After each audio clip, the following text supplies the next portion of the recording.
The Siege of Belgrade or Battle of Belgrade or Siege of Nándorfehérvár occurred from July 4 to July 22, 1456. After the fall of Constantinople in 1453, the Ottoman Sultan Mehmed II rallied his resources in order to subjugate the Kingdom of Hungary.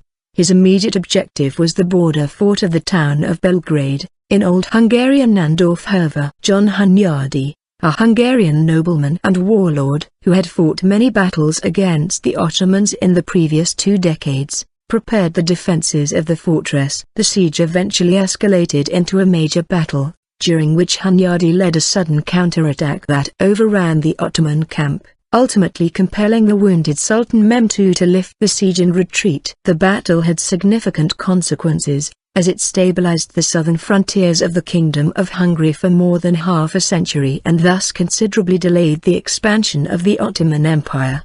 The Pope celebrated the victory as well, and he previously ordered all Catholic kingdoms to pray for the victory of the defenders of Belgrade. This led to the noon bell ritual that is still undertaken in Catholic and Old Protestant churches to this day. Since 2011, the date 22 July, when Christian forces led by John Hunyadi defeated the Ottoman Turks besieging Belgrade in 1456, has been a national memorial day in Hungary. At the end of 1455, after a public reconciliation with all his enemies, Hunyadi began preparations. At his own expense, he provisioned and armed the fortress, leaving in it a strong garrison under the command of his brother-in-law Mihalis Zilagi and his own eldest son Laszlo. Hunyadi then proceeded to form a relief army and an additional fleet of 200 corvettes. The barons feared Hunyadi's growing power more than the Ottoman threat, and left Hunyadi entirely to his own resources. A Franciscan friar allied with Hunyadi,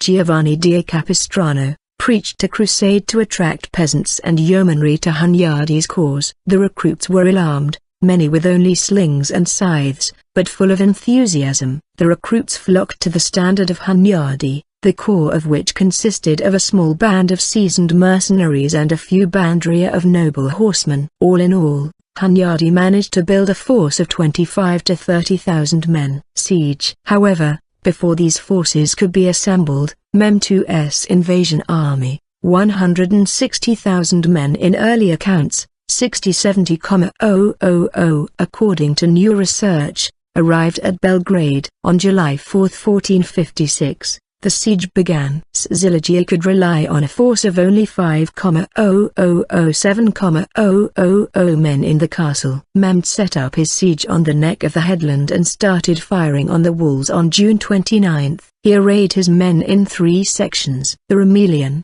that is, European, corps had the majority of his 300 cannons, and his fleet of 200 or so river vessels had the rest. The Rumelians were arrayed on the right wing and the Anatolian corps was arrayed on the left. In the middle were the Sultan's personal guards, the Janissaries, and his command post.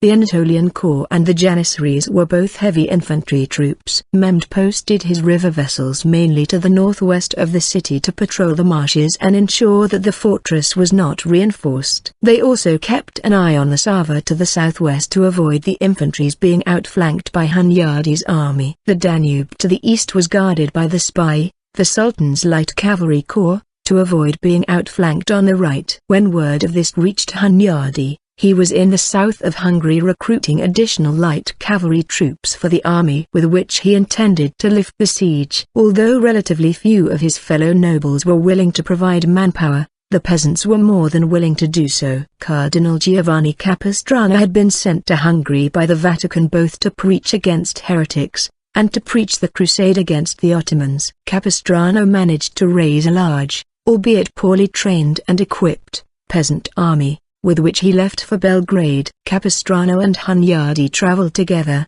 but commanded separately. Between the two of them, they had roughly 50,000 men. The outnumbered defenders relied mainly on the strength of the formidable castle of Belgrade, which was at the time one of the best engineered in the Balkans. As Belgrade was designated to be the capital of the Serbian Despotate by despot Stefan Lazarevic, Ottoman raids were expected after they recovered from the heavy loss against the Mongols. Utilizing advanced building techniques from Byzantine and Arab fortress design, designs from the period of Seljuk and Ottoman military conflicts of the mid-11th century. The castle was designed in an elaborate form with 3 lines of defense.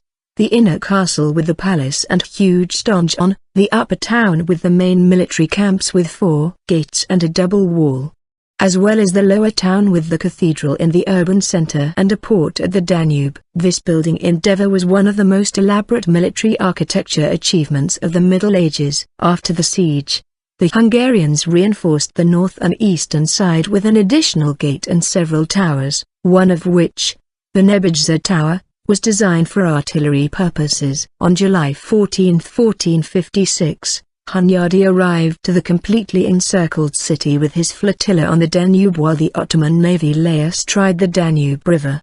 He broke the naval blockade on July 14, sinking 3 large Ottoman galleys and capturing 4 large vessels and 20 smaller ones. By destroying the Sultan's fleet, Hunyadi was able to transport his troops and much-needed food into the city. The fort's defense was also reinforced, but Mehmed II was not willing to end the siege, and after a week of heavy artillery bombardment, the walls of the fortress were breached in several places. On July 21 Mehmed II ordered an all-out assault which began at sundown and continued all night. The besieging army flooded the city, and then started its assault on the fort. As this was the most crucial moment of the siege, Hunyadi ordered the defenders to throw tarred wood, and other flammable material, and then set it afire. Soon a wall of flames separated the Janissaries fighting in the city from their comrades trying to breach through the gaps into the upper town. The fierce battle between the encircled Janissaries and Szilagyi soldiers inside the upper town was turning in favor of the Christians, and the Hungarians managed to beat off the fierce assault from outside the walls. The Janissaries remaining inside the city were thus massacred, while the Ottoman troops trying to breach the upper town suffered heavy losses. When an Ottoman soldier almost managed to plant the Sultan's flag on top of a bastion,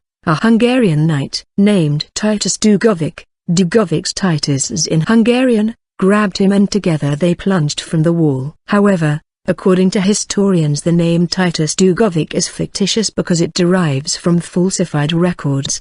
The next day something unexpected happened. By some accounts, the peasant crusaders started a spontaneous action, and forced Capistrano and Hunyadi to make use of the situation. Despite Hunyadi's orders to the defenders not to try to loot the Ottoman positions, some of the units crept out from demolished ramparts, took up positions across from the Ottoman line, and began harassing enemy soldiers. Ottoman Spahis, provincial cavalry, tried without success to disperse the harassing force. At once, more Christians joined those outside the wall. What began as an isolated incident quickly escalated into a full-scale battle. John of Capistrano at first tried to order his men back inside the walls, but soon found himself surrounded by about 2,000 crusaders. He then began leading them toward the Ottoman lines, crying, "The Lord who made the beginning will take care of the finish." Capistrano led his crusaders to the Ottoman rear across the Sava River. At the same time,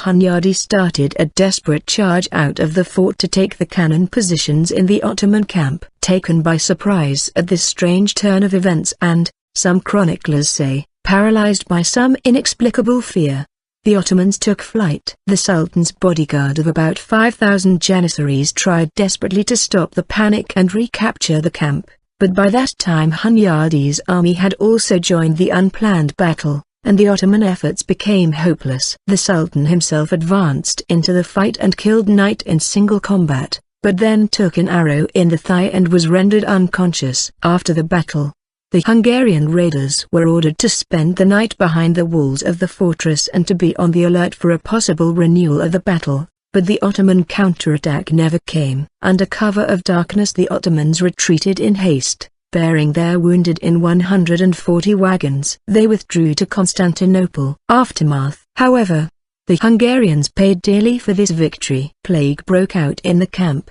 from which John Hunyadi himself died 3 weeks later, August 11, 1456. He was buried in the Cathedral of Nándorfehérvár, now Alba Iulia, the capital of Transylvania. As the design of the fortress had proved its merits during the siege, some additional reinforcements were made by the Hungarians. The weaker eastern walls, where the Ottomans broke through into the upper town, were reinforced by the Zindan Gate and the heavy Nebojsa Tower. This was the last of the great modifications to the fortress until 1521, when Sultan Suleiman eventually captured it. Ganoon Bell. Pope Calixtus III ordered the bells of every European church to be rung every day at noon, as a call for believers to pray for the defenders of the city. The practice of the noon bell is traditionally attributed to the international commemoration of the victory at Belgrade and to the order of Pope Calixtus III, since in many countries, like England and the Spanish kingdoms, news of the victory arrived before the order, and the ringing of the church bells at noon was thus transformed into a commemoration of the victory.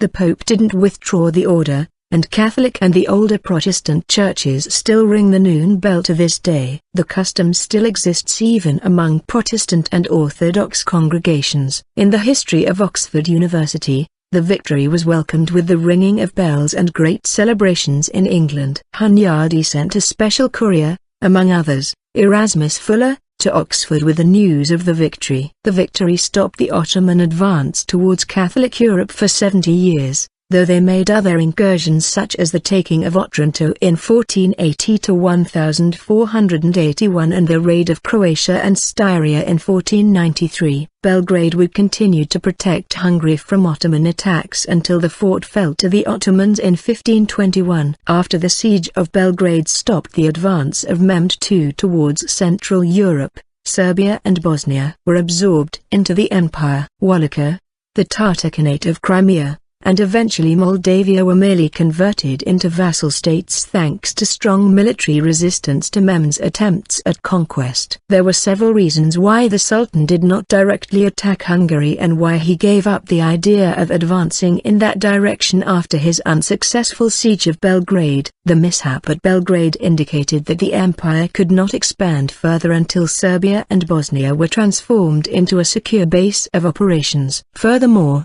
the significant political and military power of Hungary under Matthias Corvinus no doubt had something to do with this hesitation. Mehmed was also distracted by resistance from two semi-independent vassals to the north of the Danube, over whom he was attempting to exercise greater authority. While Hunyadi's victory at Belgrade and the lasting legacy of his political decisions, Vlad III the Impaler and Stephen III both came to power under Hunyadi, and he went to great lengths to have his son Matthias placed on the throne, rendered the daunting Mehmed II far less of a threat to Christendom. His ultimate dream of a Christian reconquest of Constantinople would never be realized. Hunyadi had chosen to stay out of the siege of Constantinople because he was militarily unprepared to fight Mehmed's mighty army at the time, and instead opted to protect Hungary and fortify the Balkans. Matthias did not share the concept of a great war against the Ottomans and was too embroiled in political disputes with the Holy Roman Empire to his worst to be the aggressive warrior his father was,